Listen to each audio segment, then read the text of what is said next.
So now it is my great pleasure to introduce Andreas Deja. As I mentioned, he's a member of our advisory committee. He is probably one of the most accomplished living animators. He's the modern hand of Mickey Mouse. He's curating this exhibition for us, and he has created some best-known Disney characters, Scar, Gaston, Jafar, Lilo, Mama Odie, others. But he has done so much for this museum, and I can't say enough good about Andreas, so please join me in welcoming him.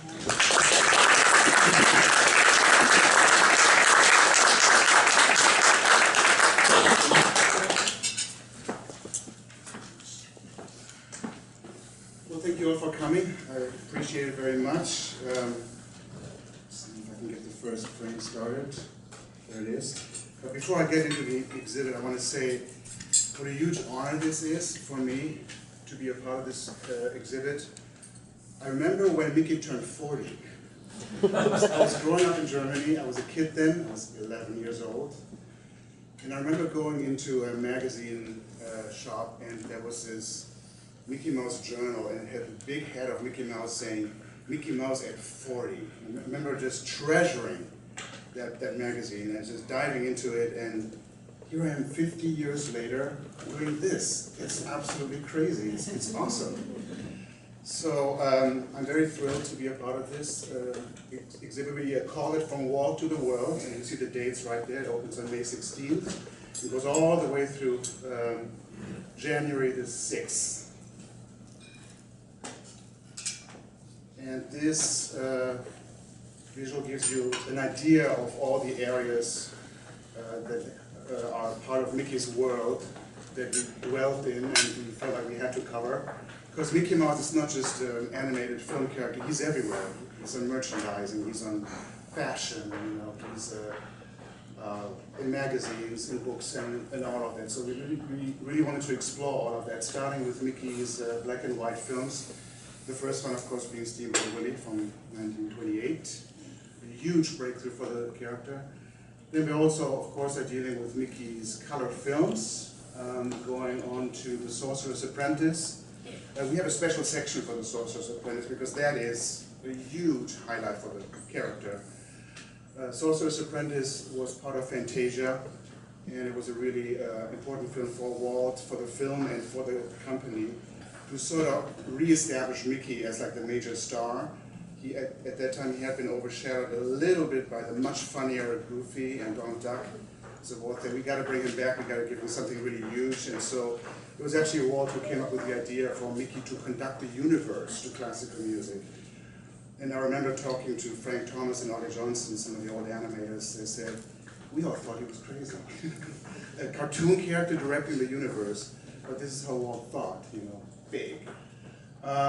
Then we also have we will give visitors a chance to draw Mickey Mouse. There'll be stations where you actually have instructions through model sheets and other means, and you can follow along and draw the character. We're also presenting Mickey's voices. Most of you probably know that Walt Disney was the first one who lent Mickey his voice. But he wasn't the only one. There were several ones that followed because the boss got so busy building Disneyland and doing other things. So there are a few others that followed, which we're going to feature, and you will have even a chance to compare the different voice actors and what they all sounded like. And we are, of course, featuring Mickey's animators. We couldn't possibly feature them all. There were too many over the years. But there are a few key ones, like Up Iwerks, of course, who started the character with Walt, Les Clark, Freddie Moore, and a few animators who followed, presenting original artwork from these animators.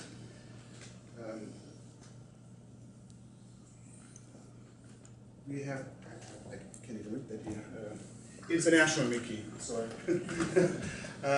Because Mickey Mouse really was, or became a worldwide star, so we're featuring posters and other items that really show how he was perceived and loved in France, in Europe in general, other parts of the world. Then we have Mickey Mouse in merchandise, because that was a huge aspect for the company, for really revenue to keep going with animation and exploring Disney even went into features. You needed the revenues from the merchandise, so Mickey ended up really being on so many things, on cups and plates and toys and sweaters and all that. So we have some wonderful vintage items to show. Then Mickey Mouse, of course, in the Disney theme parks. And when we dug through the archives, we found some very unique, I should say, photos of what Mickey used to look like when the park opened. A little odd. They hadn't quite figured out how to translate those appealing Mickey drawings into a three-dimensional head. He looks actually a little spooky. But then, of course, that was improved over the years, and so we showed that evolution in the parks, also in the form of photographs. We show Mickey in fine art. The last Mickey short, the last classic short, was actually in 1954, called The Simple Things. And then he kind of took a break from the movies, and it wasn't until the 80s when the company thought, well, we should really bring Mickey back. He's been away for too long, so then the company produced Mickey's Christmas Carol. A few years later, a film that I was a part of, The Prince and the Pauper, and then another short, Runaway Rain.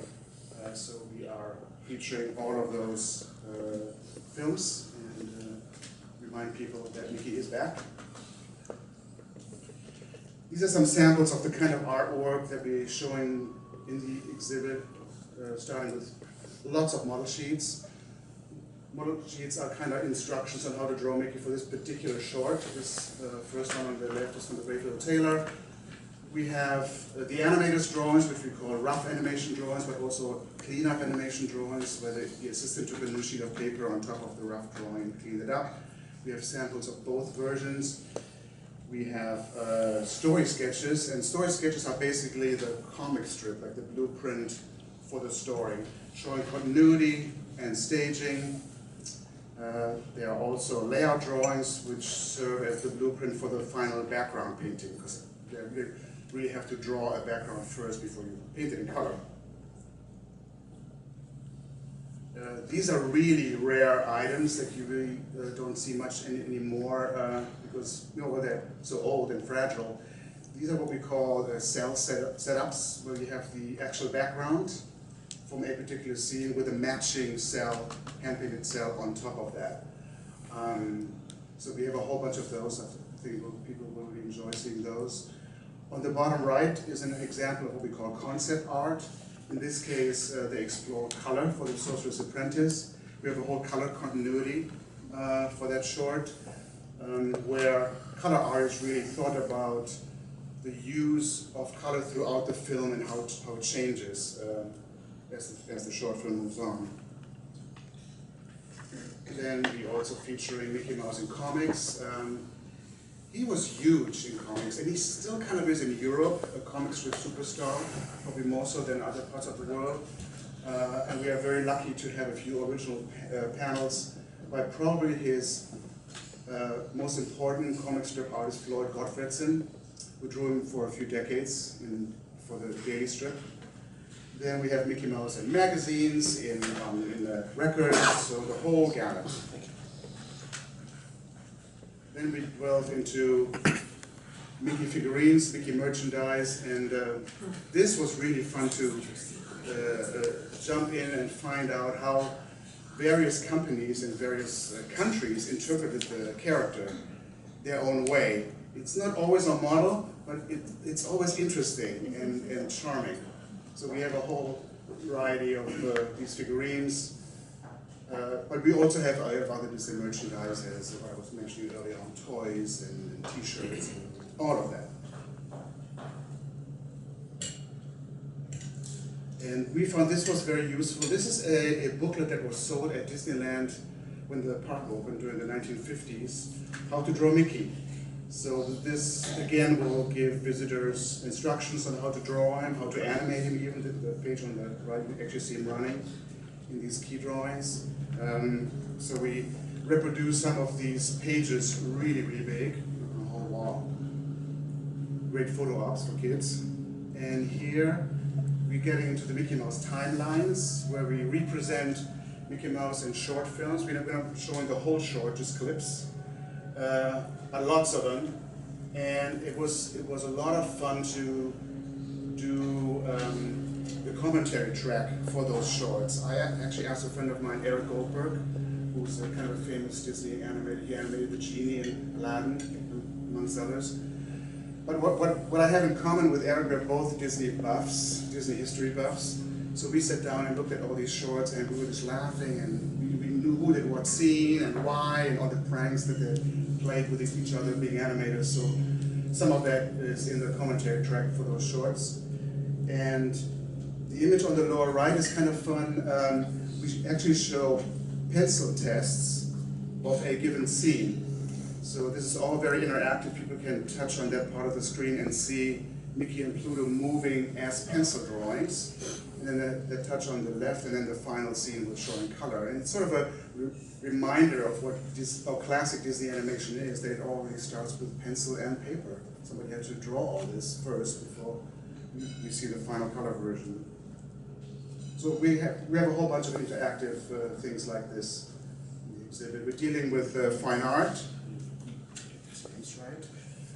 These are actual physical pieces that we have in the exhibit. We have an Andy Warhol being loaned by the Disney family. We have a Damien Hirst right in the middle, on loan from Bob Iger, who heads up Disney right now. So really important pieces. There's a Japanese artist called Matsumi Kanemitsu? Kanemitsu, I got it almost right. We have a whole series of these works, and I would call them hidden Mickey. When you see an image like this first, which seems abstract, you have to kind of look, but you can kind of make out the ears and the eyes and sort of make up a version of Mickey Mouse, feature him, and various others.